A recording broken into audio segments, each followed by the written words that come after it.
Welcome back to Building Character, where we figure out how to play as your favorite fictional characters in Dungeons & Dragons. Remember to like and subscribe to stay in touch with your animal side next time you play. Maybe. Today we're building Riddick from the Riddick series, which is essentially Vin Diesel forcing a studio to spend tens of millions of dollars to make feature-length movies out of his D&D character. If that isn't life goals, I don't know what is.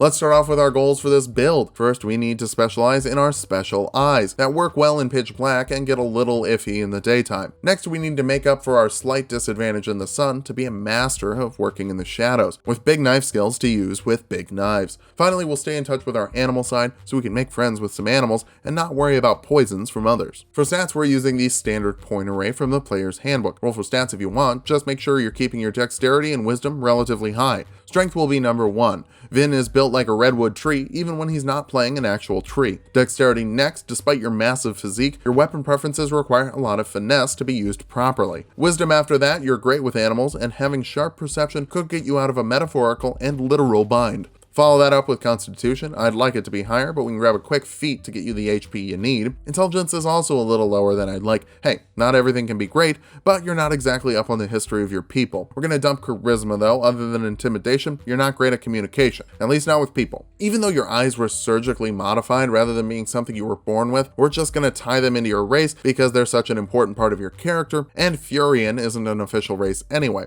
Side note, you bought your eyes with a pack of menthol cigarettes, which is like $15 tops depending on where you live. LASIK is like $2,000 per eye. Maybe I should have made your charisma higher. Anyway, drow elves are the perfect race for people who prefer the dark. They also prefer spiders and hate men. It was never going to be 1 for 1. You get +2 dexterity and +1 charisma, 120 feet of dark vision at the cost of sunlight sensitivity, meaning you will have disadvantage on attack rolls and perception checks when you're in direct sunlight. Still, your keen senses give you the perception skill for free, so it kind of balances out to be in your favor. Your Fey ancestry also gives you advantage on saves against being charmed, and you can't be put to sleep by magic, or cryo sleep. More drow specific stuff, you can cast Dancing Lights as a cantrip, which creates a bunch of small lights that flitter around. It's not really a Riddick thing, but it could be useful if the rest of your party isn't as great in low light as you are. For your background, build your own for athletics and medicine proficiency. It's kind of tricky to get them from other places later. We'll kick things off as a rogue. First level rogues can learn 4 skills from the rogue list. Stealth, sleight of hand, intimidation, and acrobatics would be my picks. You can move like a trained acrobat, even if you're performing in the middle of a prison that's in the middle of a planet-sized microwave oven. You get expertise in 2 skills of your choice. Stealth and perception would be my picks. There's also sneak attack, letting you add an extra d6 to the damage roll of an attack you make with a finesse or a ranged weapon if you have advantage on the attack or an ally within 5 feet of them. I'm guessing you're mostly going to get this as a result of being hidden or doing some gutsy jump attack that your DM is really into. Second level rogues get cunning action, letting you dash, disengage, or hide as a bonus action, and thanks to the fancy class feature variants on Unearthed Arcana, you can also aim, letting you get advantage on an attack roll as long as you don't move in the same round, which is pretty great as it basically guarantees you get your sneak attack off. Third level rogues can choose a roguish archetype. The Scout from Xanathar's Guide to Everything will give you Survivalist, which gives you the nature and survival skills for free. You also get expertise with them for free, which is pretty amazing and will help you live alone on a deserted world. You also get Skirmisher, which lets you move up to half your movement speed as a reaction when an enemy ends its turn within 5 feet of you. Running isn't really your thing, but you could be running at another person you want to stab. You also get 2d6 sneak attack damage now, which is nice. I know some people might have gone for Assassin, but other than the ambushing abilities, it's mostly about disguises, which is not really a Riddick thing,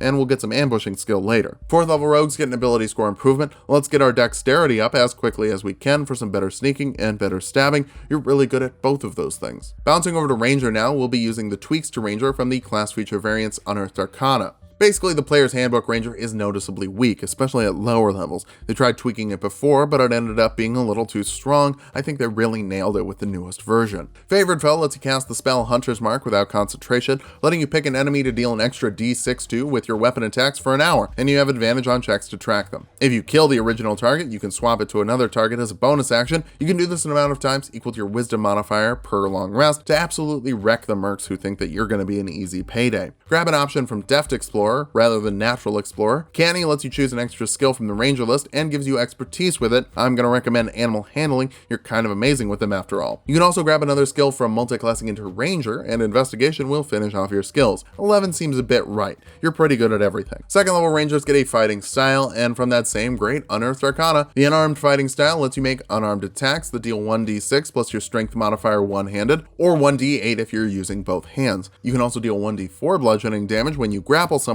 and add that damage to any attack you hit them with after they're grappled. Unfortunately, your fists are not finesse weapons, so you can't use sneak attack. If you would rather use 2-weapon fighting, that would let you add your dexterity modifier to your offhand attacks when you're going double-bladed, but personally I feel like you need to be able to punch stuff. You can also cast Ranger spells at this level. Animal Friendship charms an animal that fails a Wisdom saving throw of 8, plus your proficiency bonus and your Wisdom modifier for 24 hours, or until a friend attacks them. You don't really have many non-animal friends, so I don't think this should be an issue. Jump triples the jump distance of a creature you choose for a minute, so you can do some pretty insane hops, especially with your great strength modifier. Third level Rangers get Primeval Awareness. The new version of that lets you learn a couple of spells and cast them once per long rest without using a spell slot. Speak with Animals lets you speak with animals for up to 10 minutes, which should help with the whole taming thing. Detect Magic lets you sense magical auras and the type of magic creating them, always useful for investigation. You can also choose a Ranger Conclave. The Gloomstalker Conclave gives you Dread Ambusher, letting you add your Wisdom modifier to your initiative rolls. Your speed increases by 10 feet for the first round of combat, and you can make 2 attacks with your action, with the second attack dealing an extra d8 damage as well. A fight with Riddick takes 2 rounds, him rounding you and you rounding the floor.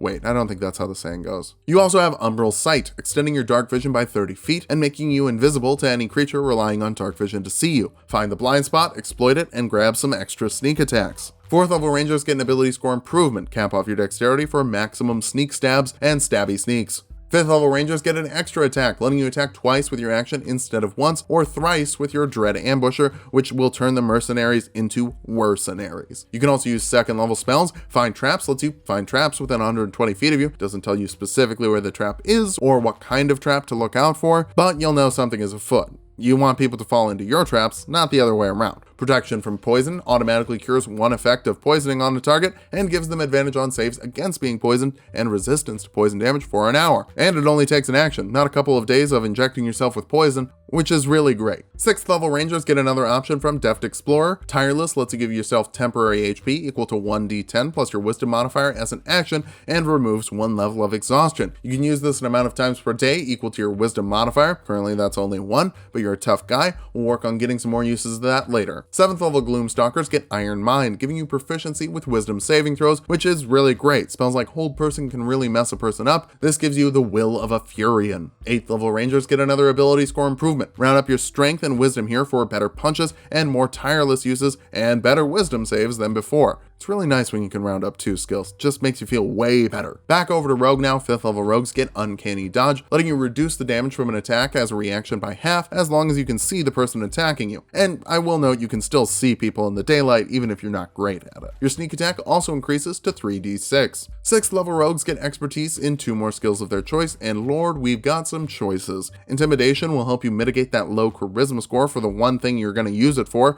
and Athletics will let you toss people around like Vin Diesel because you are Vin Diesel. 7th level Rogues get Evasion, letting you take half damage on failed dex saves and no damage on successful ones. And if something looks like it could blow it up, you'll be fine, and it'll look cool. Your sneak attack damage also bumps up to 4d6 here. 8th level Rogues get another ability score improvement or a feat. This seems like a good time to take the tough feat, giving you an extra 2 HP for every level you have and every level you get after this, making you the thickest rogue in all of the verse. 9th level Scouts get Superior Mobility, increasing your movement speed by 10 feet, which should really help you get your ambush on, especially with the extra 10 feet from Dread Ambusher. You could roll initiative 50 feet away from someone and still charge in to mess them up. Your sneak attack also increases to 5d6. 10th level Rogues get another ability score improvement, bump your strength up for bigger punches and better grapples. 11th level Rogues get Reliable Talent, meaning the lowest you can roll on a skill check you have proficiency with is a 10. You've got that with 11 skills, and I don't think anyone should expect you to be rolling Persuasion. You're already filling so many team roles. Your sneak attack damage also increases to 6d6. Our capstone is the 12th level rogue for one last ability score improvement. Cap off your strength so your punches are just as good as your stabs, unless you have sneak attack. Then they're substantially worse. Now that we've hit level 20, let's figure out how viable this build is. First, you have the skills to pay the bills, or you would if you weren't a wanderer who most likely has never had to make a Comcast payment. 11 proficiencies, expertise with 7 of them, and an inability to roll lower than a 10 with all of those. You're also putting out some pretty great damage, with 6d6 added to 1 attack per round, potentially another d6 from the free Hunter's Mark, and maybe even a d8 from Dread Ambusher, not to mention 2 attacks per round with a capped modifier no matter how you're hitting. Finally, you're a great party lead with the most dark vision possible, amazing stealth, and plenty of HP and damage reduction options in case of an ambush. For weaknesses, sunlight happens a lot. Almost every day, believe it or not. That's a cudgel that's been hitting you since you decided to roll up a drow. You're also not sending out any magical damage, so beasts and baddies with thicker hides might make you struggle. Finally, low intelligence and charisma could mess up your fun, banishing you or feebling your mind. But wherever you go, whatever parts of your brain get shut down, the animal side will stay awake and ready to fight. Get tough, growl, and unleash your fury and fury. Just hope that your allies are cool with working the night shift. Thanks for watching. If you liked the video, subscribe for more. We make 2 videos every week. If you want to know what's on the schedule for next month, check out the Patreon for monthly schedule updates just at the $1 tier.